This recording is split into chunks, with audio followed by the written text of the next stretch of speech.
Assalamualaikum warahmatullahi wabarakatuh. Semangat pagi teman-teman semuanya, apa kabar? Oke, semoga sehat dan walafiat semuanya teman-teman. Baik teman-teman, hari ini kita akan lanjutkan materi kita masih sehubungan tentang coaching teman-teman. Nah, sebelum materi kita lanjutkan teman-teman semuanya, apakah ada materi sebelumnya yang menurut teman-teman belum memahami atau yang kurang jelas? Silakan teman-teman untuk dapat memberikan pertanyaan di mana materinya yang kurang dipahami. Oke.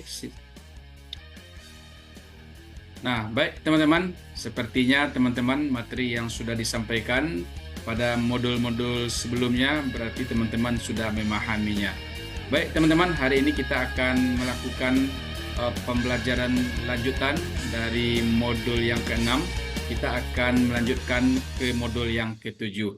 Nah, sebelum kita lanjutkan teman-teman semuanya, mari kita terlebih dahulu berdoa menurut agama dan keyakinan kita masing-masing.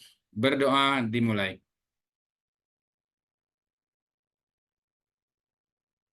Berdoa selesai. Baik, teman-teman semuanya, hari ini kita sudah sampai ke modul yang ke-7. Ya, modul yang ke-7 ini membahas tentang mendukung. Nah, bagaimana kelanjutan tentang modul 7 ini, teman-teman? Disilakan bukti kehadiran teman-teman untuk dapat memberikan tanda kehadirannya di kolom chat untuk dapat menuliskan hadir. Baik, ya, hadir ya. Oke, hadir. Ya, hadir. Nah, baik teman-teman semuanya, dari chattingan yang sudah masuk ke layar saya, ternyata teman-teman hadir dan menyimak semuanya. Nah, baik teman-teman, harapan saya ketika kita mempelajari modul 7 ini, teman-teman dapat menghadirinya dengan sungguh-sungguh, dapat memahami materi ini. Jika ada hal-hal yang kurang berkenan nantinya, silakan teman-teman untuk dapat langsung memberikan pertanyaannya atau dengan memberikan raihannya ya kepada saya. Baik, sebelum kita memulai materi, izinkan saya seperti biasa teman-teman untuk dapat menyajikan materi ini dengan menggunakan slide PowerPoint.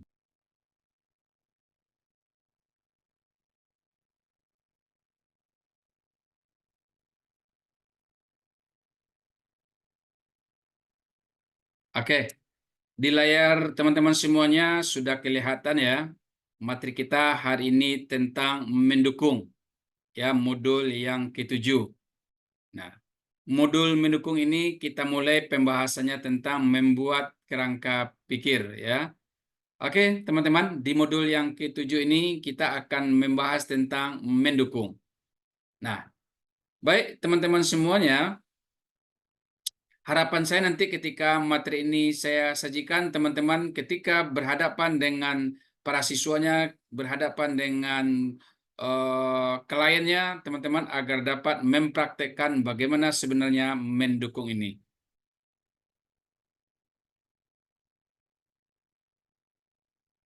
Nah, mendukung. Nah, di gambar sebelah teman-teman juga sudah melihat ya, sepertinya penonton sepak bola ya. Kalau kita lihat ini adalah menonton sepak bola, di sini ada mendukung. Nah, kalau kita kaitkan gambar yang ada dengan materi kita hari ini, teman-teman semuanya, bahwa mendukung itu adalah segala cara, gaya, dan upaya yang dilakukan oleh coach untuk membantu kliennya ya. Jadi inilah definisi daripada mendukung itu sendiri. Di segala cara, gaya, upaya yang dilakukan oleh coach untuk membantu kliennya, sehingga kliennya tersebut merasa aman, nyaman, mendapat perhatian, diterima, mendapat penghargaan, serta dianggap istimewa. Jadi inilah manfaat daripada mendukung teman-teman. Oke, kita lanjutkan. Nah, mengapa mendukung itu penting? Nah, ketika seorang coach melakukan sesi coaching dengan kliennya, mendukung itu adalah sesuatu hal yang sangat penting. Kenapa, teman-teman? Karena dengan mendukung itu, klien kita itu merasa terbuka. Klien kita itu memberikan data itu autentik, memberikan respon yang jelas. Kemudian data yang diberikan itu akurat. Kemudian klien kita itu merasa kreatif, serta fokus, mengalir, dan fun. Bagaimana teman-teman? Nah, oke. Nah, ada 8 sub skill terhadap mendukung itu sendiri, teman-teman. Nah, 8 sub skill ini ketika kita melaksanakan sesi coaching, diharapkan kepada teman-teman semuanya agar melakukan 8 sub skill ini. Yang pertama, 8 sub skill itu membuat kerangka pikir. Yang kedua, membuat komitmen. Yang ketiga, menyamakan pikir, rasa, ucap, dan laku.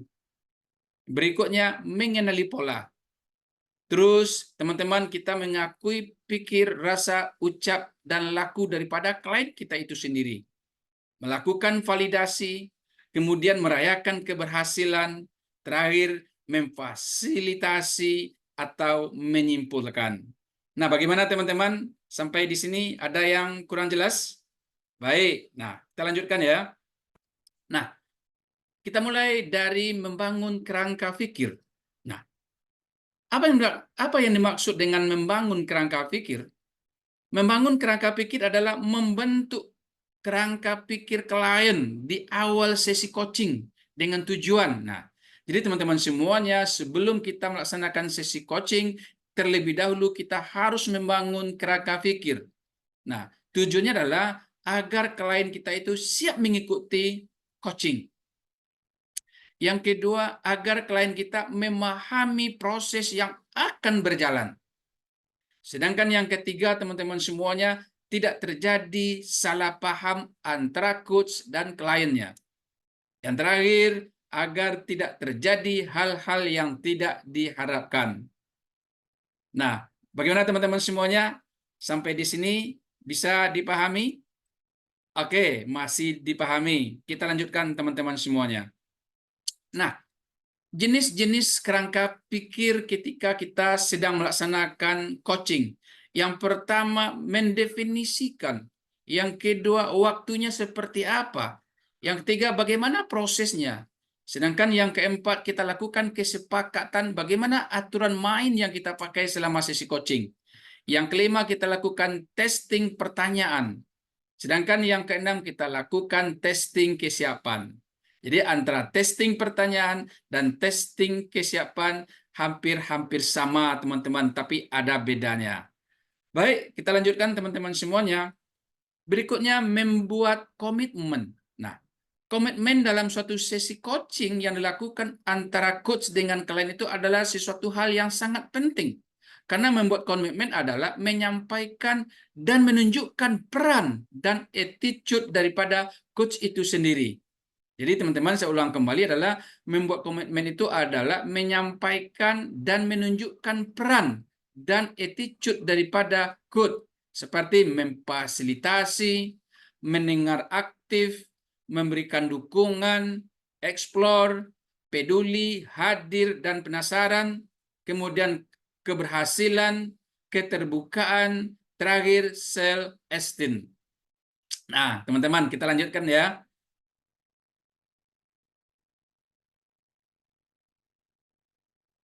Berikutnya, teman-teman, mendukung. Mendukung, menyamakan pikir, rasa, ucap, laku, dan mengenali pola. Seperti apa penjelasannya, teman-teman? Mari kita lanjutkan slide berikut ini. Nah, menyamakan FRUL. FRUL adalah singkatan dari pikir, rasa, ucap, dan laku. Adalah ketika coach menyesuaikan diri untuk menyamakan pikiran dengan kliennya, perasaan dengan kliennya, ucapan dengan kliennya, dan perilaku kliennya agar satu, klien merasa berada di dunia yang tidak asing. Yang kedua, klien merasa dipahami oleh coachnya. Yang ketiga, klien merasa sedang berbicara dengan dirinya sendiri. Nah, menarik kan teman-teman semuanya? Inilah yang disebut dengan menyamakan pikir, rasa, ucap, dan laku. Terus, jenis-jenis menyamakan, FRUL. Yang pertama, matching. Yang kedua, mirroring. Nah, matching adalah melakukan pikir, rasa, ucap, dan laku yang serupa. Seperti gambar ini, teman-teman. Nah, yang kedua, mirroring. Melakukan pikir, rasa, ucap, dan laku dengan efek seperti kaca. Baik, kita lanjutkan terlebih dahulu, teman-teman. Nah, kemudian mengenali pola. Nah, pola adalah pikiran, perasaan, ucapan, dan perilaku yang diulang atau berulang lebih dari 3 kali dengan cara dan gaya yang sama di sebuah sesi coaching. Nah, kemudian mengenali pola bertujuan agar klien memahami dan memahami dirinya lebih baik. Ini yang disebut dengan mengenali pola.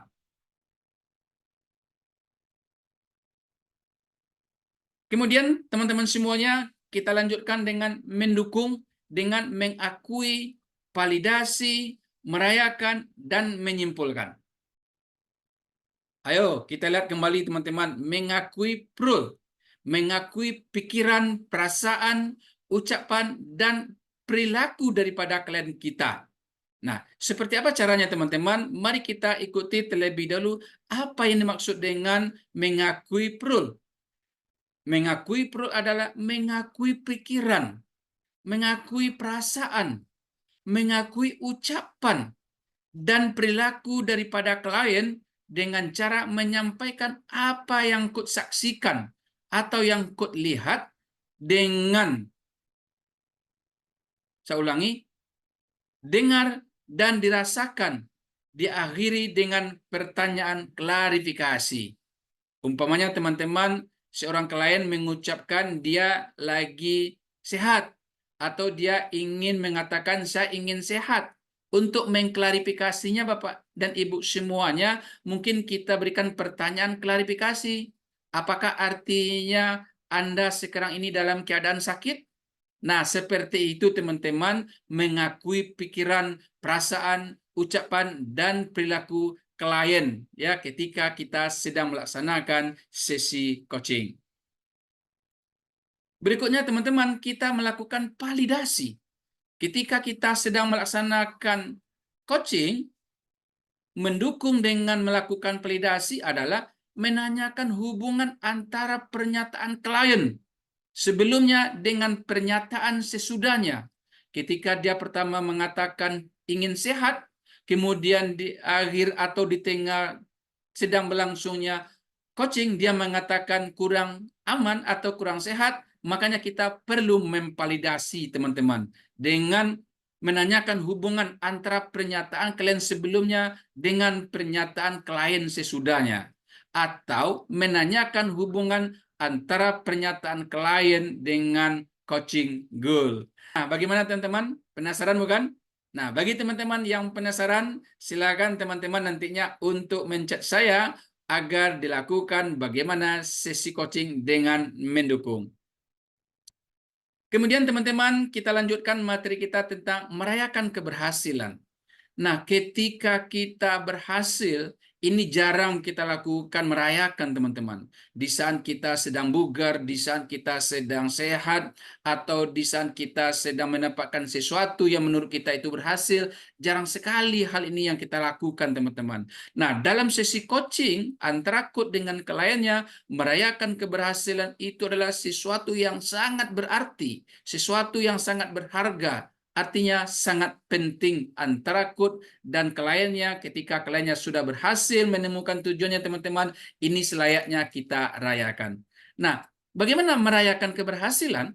Merayakan keberhasilan adalah merayakan keberhasilan klien berdasarkan ukurannya, kriteria, atau standar yang telah ditetapkan klien sebelumnya, atau ukuran, kriteria, atau standar dari luar yang telah disetujui atau disepakati atau dibenarkan oleh klien itu sendiri. Nah, bagaimana teman-teman? Perlu penjelasannya?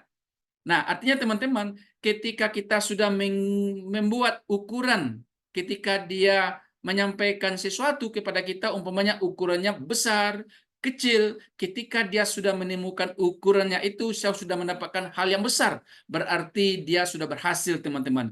Ketika itulah kita merayakan keberhasilannya dengan klien kita. Dengan pertanyaannya umpamanya, nah bagaimana Anda merayakan keberhasilannya ketika Anda sudah menemui tujuannya?